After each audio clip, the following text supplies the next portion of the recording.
Hello everyone, this is Tanu Mishra and I have cleared UGC NET in Economics in June 2024 and JRF in December 24 during my masters. In this video, I'm going to tell you what you can do in these 2 months. Before this, I will tell you what was my strategy. So I believe in note making. Firstly, I completed my syllabus through note making and then I did multiple revisions of that particular notes.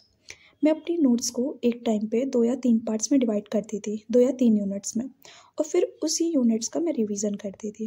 Revision के साथ साथ मैं बहुत सारे उसके practice question solve करती थी या प्रीवियस ईयर क्वेश्चन सॉल्व करती थी। इवन मैं बहुत सारे यूट्यूब चैनल के भी जो यूनिट वाइज क्वेश्चंस होते हैं, प्रैक्टिस क्वेश्चंस होते हैं, वो भी मैं सॉल्व करती थी। Now what you can do in this 2 month. तो पहले अगर आप वो बच्चे हैं जो बिगनर्स हो, मीन्स अभी अभी आपने सोचा है कि आपको ये एग्ज़ाम देना है, आपने फॉर्म फिल किया है, बट आपका फाउंडेशन स्ट्रॉन्ग है, मतलब आपके बेसिक कॉन्सेप्ट जो भी आपने पीजी यूजी में पढ़ा है वो क्लियर है, तब आपको क्या करना है, go for PYQ analysis.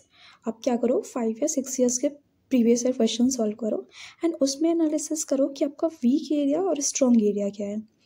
For example, जैसे आप क्वेश्चन सॉल्व कर रहे हो और आप ये देख रहे हो कि जो माइक्रो इकोनॉमिक्स है उसमें आपके इंडिफरेंस कर्व से क्वेश्चंस हो जा रहे हैं, प्रोडक्शन थ्योरी से क्वेश्चंस हो जा रहे हैं, बट नैश इक्विलिब्रियम से नहीं हो रहा है। इसी तरह मैक्रो में आपके नेशनल इनकम तो हो जा रहा है बट ISLM नहीं हो पा रहा है। तो आप अपने वीक एरियाज़ को एक जगह नोट डाउन करो और फिर उस पर फोकस करो। आप अपनी नोट्स पे वापस जाओ, उसको पढ़ो, या फिर अगर आपकी नोट्स अच्छी नहीं है उस टॉपिक पे तो आप बाकी कंटेंट ढूंढो, यूट्यूब से ढूंढो, इंटरनेट से ढूंढो। तो उसको अपना आपका स्ट्रॉन्ग बनाना है। जो भी आपके वीक एरिया है आपको उस पर डबल मेहनत करनी है। उसके साथ साथ आपकी जो भी नोट्स हैं उनका रिविज़न करना है। तो ऐसे क्या होगा, जो आपके वीक एरियाज़ हैं वो कुछ टाइम बाद आपसे, मतलब उस वीक एरिया से आपके ईजिली क्वेश्चन सॉल्व होने लगेंगे, आपके वो भी स्ट्रॉन्ग हो जाएंगे। फिर एक कुछ ही एरियाज़ होंगे जो वीक होंगे, फिर उस पर फोकस करिए। तो ऐसे धीरे धीरे आपका ओवरऑल कवर हो जाएगा। तो आपको क्या करना है, सिर्फ और सिर्फ रिवीजन करिए, जो भी कंटेंट आपके पास इससे रिलेटेड अवेलेबल है उसके साथ क्वेश्चन सॉल्व करिए, प्रीवियस ईयर क्वेश्चन सॉल्व करिए, मॉक दीजिए, यूट्यूब चैनल फॉलो करिए, दिग्विजय इकोनॉमिका सर है, बहुत अच्छा प्रैक्टिस क्वेश्चंस करवाते हैं, उनको देखिए। और अब अगर वो लोग हैं आप जो बिगनर्स भी हो बट आपका फाउंडेशन थोड़ा सा वीक है, तब आपको क्या करना है, देखिए 2 महीने हैं, आप बिगनर्स भी हो, फाउंडेशन भी इतना स्ट्रॉन्ग नहीं है, तो मेहनत तो बाकी सबसे आपको डबल करनी पड़ेगी, नो डाउट।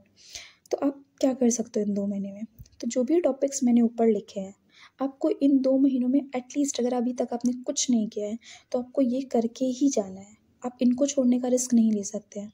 जैसे माइक्रो इकोनॉमिक्स में कंज्यूमर थ्योरी, मार्केट स्ट्रक्चर के जम्पशंस क्या है, प्रोडक्शन थ्योरी क्या है, कॉप डुगलस प्रोडक्शन फंक्शन क्या है, ये करके ही जाना है।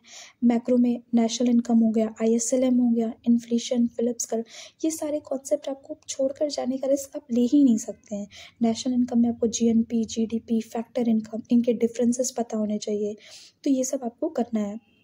इसके अलावा बात करें स्टैटिस्टिक और इकोनोमेट्रिक्स की, तो थोड़ा सा ये यूनिट में बच्चों को डर होता है, सबको होता है, मुझे भी था, क्योंकि जब मैं फर्स्ट अटेम्प्ट दी थी अपना नेट का तो उस टाइम मैं अपने मास्टर्स में इसको पढ़ी नहीं थी, इकोनोमेट्रिक्स को, तो थोड़ा सा था, बट फिर भी अगर आप कोशिश करोगे तो ईजिली हो जाएगा।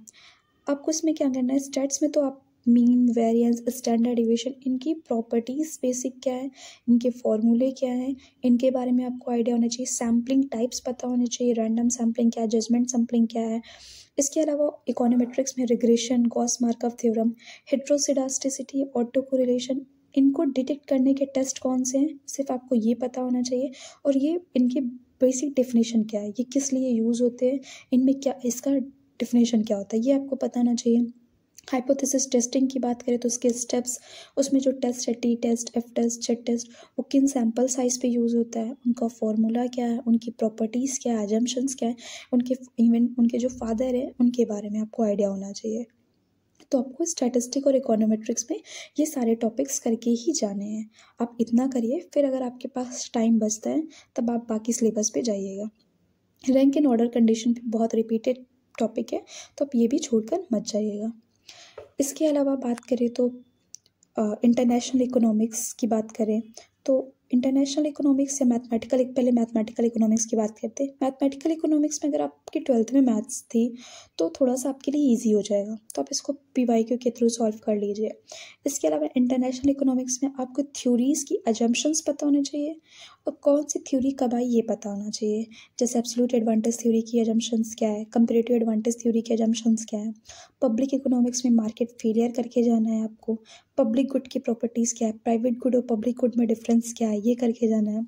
फिस्कल पॉलिसी और बजट करके जाना है। बजट आप छूटने का रिस्क लीजिएगा ही नहीं, वो आप लास्ट में करिएगा, बट आपको करके ही जाना है बजट। इसके अलावा मनी बैंकिंग छोटी सी यूनिट है, आप इसमें मनी मेजर्स देख कर जाइएगा कि कौन सी इसकी लिक्विडिटी हाई है, कौन से ब्रॉड मनी है। दूसरा बैंकिंग रेगुलेशंस की डेट, थोड़ा सा इससे क्वेश्चंस आ जाता है, क्रोनोलॉजी पूछ लेते हैं कि उसको अरेंज करना है, वो पूछ लेते हैं, तो आप वो देख कर जाइएगा कि मतलब एक बार गो थ्रू हो जाइएगा। हर चीज़ याद करना मतलब नहीं हो पाता है, वो ह्यूमन माइंड इतना नहीं कर पाएगा, बट फिर भी आप गो थ्रू करके जाइएगा कि कौन सी डेट थोड़ा सा आपको माइंड में रहे। ग्रोथ एंड डेवलपमेंट में आप थ्योरीज़ की क्रोनोलॉजी और उसके बेसिक अजम्पशंस, बेसिक कंक्लूजन्स जो उनके निकले वो करके जाइएगा। सोलो, हैरोल्ड, डोमर की आपको छोड़ के जाना ही नहीं है। इन्वायरमेंट इकोनॉमिक्स की बात करें तो थोड़ा करंट बेस ज़्यादा आता है, तो अब इन्वायरमेंटल कन्वेंशंस देख कर जाइएगा, जो भी रिसेंट में कुछ भी हुआ है वो देख कर जाइएगा। कोप के बारे में देख कर जाइएगा, जो इंडिया में कोप हुआ है उसके बारे में। पॉपुलेशन थ्योरी, लाइफ टेबल से क्वेश्चंस बहुत रिपीट हुए हैं, ये देख कर जाइएगा। इंडियन इकॉनमी की बात करें तो बहुत बल्कि यूनिट है, बहुत ज़्यादा टाइम मत दीजिएगा इसकी हिस्ट्री पढ़ने में। शुरू कर कि एग्रीकल्चर पॉलिसी कैसे, मतलब पूरा पूरा पढ़ने की ज़रूरत नहीं है आपको इंडियन इकॉनमी। लेकिन आप क्या करिए, LPG रिफॉर्म का थोड़ा सा देख लीजिए, एग्रीकल्चर पॉलिसी देख लीजिए कि कौन कौन से स्पेशली रिसेंट में जो भी चीज़ें आई हों वो आपको देख कर जाना है। गवर्नमेंट स्कीम्स देख लीजिएगा कि PM आवास योजना, मतलब जो भी अभी गवर्नमेंट की रिसेंट स्कीम्स है उसकी थोड़ी सी डेट क्या कब कौन सी आई है, ये देख कर जाइएगा। इसके साथ साथ आपको इकोनॉमिक सर्वे 2 साल का कम से कम करना है, नीति आयोग की रिपोर्ट पढ़नी है और उसके साथ NFHS आपको देख कर ही जाना है। तो ये सारे टॉपिक्स आपको करने हैं। अब अगर आप वो बच्चे तीसरे वो कैटेगरी कि आप प्रिपरेशन फेज में हो, मीन्स आपने सिलेबस कवर कर लिया, आपने अपनी तरफ से 80 to 70% चीज़ें कर ली हैं, तब आपको इन 2 महीनों में क्या करना है। देखिए अभी आपके पास टाइम है, तो आप जो भी कंटेंट है आप उसका रिवीजन करिए। हम एक चीज़ बताएंगे कि रिवीजन करने का ये मतलब नहीं, बहुत बार हम उसी चीज़ को पढ़े हुए रहते तो हमें लगता है हम चीज़ों से अवेयर है, हमें चीज़ें आ रही हैं, बट अवेयर होना और उसके बारे में इंफॉर्मेशन रखना उसमें बहुत डिफरेंस होता है। तो इस चीज़ पे आप कोई भी टॉपिक मत छोड़ कर जाइए कि हमें तो ये आता है, ये आपको नहीं करना। अगर आपसे उससे क्वेश्चन सॉल्व हो पा रहे हैं, आप उसके बारे में 2-3 मिनट सोच पा रहे हो, तब ठीक है, बट अगर आप सिर्फ अवेयर हो कि सुने हो उस टॉपिक को, अगर आपको लग रहा है कि नहीं हो जाएगा, तो ऐसे आपको टॉपिक्स नहीं छोड़ना है।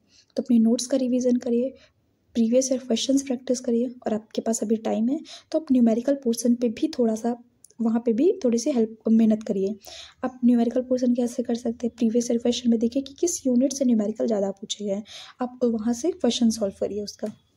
तो आप क्या करना है, आपको 2 महीने में सिर्फ रिवीजन करिए अपने नोट्स का, क्वेश्चंस प्रैक्टिस करिए और न्यूमेरिकल पोर्शन भी सॉल्व करने की कोशिश करिए, क्योंकि अभी आपके पास टाइम है तो आप उन चीज़ों को भी कर सकते हैं जो बाकी सारे बच्चे छोड़ कर जाएंगे, क्योंकि उनके पास इतना इनफ टाइम नहीं है। तो बस इन्हीं 3 चीज़ों पे फोकस करना है आपको।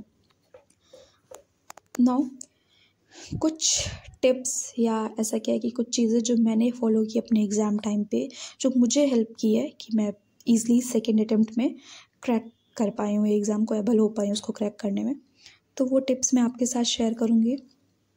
तो उन टिप्स में सबसे पहला तो यही है कि आपको अपनी जो भी नोट्स है, जो भी कंटेंट है, अब ये मत परेशान होइए कि हमारे पास तो कंटेंट, अब ये चीज़ें नहीं हुई, वो चीज़ें नहीं हुई, जो आपके पास अभी तक आपने पढ़ा है आप उसका रिवीजन करिए। मैं बार बार रिवीजन पे ही एम्फेसिस कर रही हूँ, इसका क्योंकि मतलब है, क्योंकि बहुत बार हम लोग चीज़ों से बस अवेयर होते हैं और हमें लगता है हमें आ रहा है, बट जब हम एग्ज़ाम टाइम में जब हम क्वेश्चन सॉल्व करना बैठते हैं तो वो चीज़ें हमसे अप्रोच नहीं हो पाती। क्यों? क्योंकि उसके बारे में हमारे कॉन्सेप्ट इतने क्लियर नहीं होते हैं। तो आपको क्या करना है, फर्स्ट पॉइंट यही कि आपकी जो भी नोट्स हैं उनका आप मल्टीपल रिवीजन करिए। मल्टीपल रिवीजन करने का मतलब कि आप जब आपका एग्ज़ाम हो तो एग्ज़ाम तक आपके कम से कम 6 से 7 बार आपके नोट्स रिवाइज होने चाहिए।